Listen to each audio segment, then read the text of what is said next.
James says, do you find that pulling unneeded blossoms and spraying lime sulfur reduces the risk of fire blight? I thought of that today as I was pulling blossoms. That's a great question.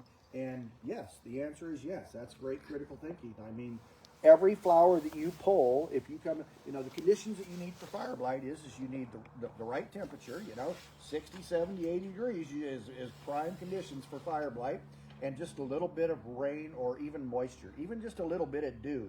All it takes is a little bit of moisture, and the third component of that is a wound, any sort of a wound. That could be a wound in the bark, that could be a pulled flower, that could be a broken spur from training.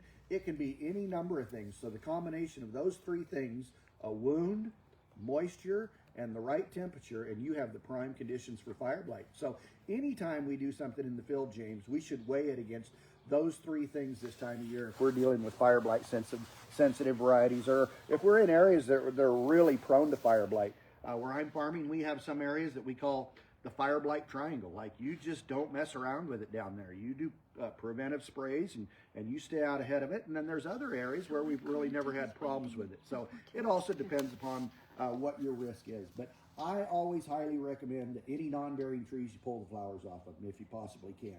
If you can't pull the flowers off of them, yes, a lime sulfur is a great product to put on there to not only kill mildew, but kill some of that fire blight bacteria.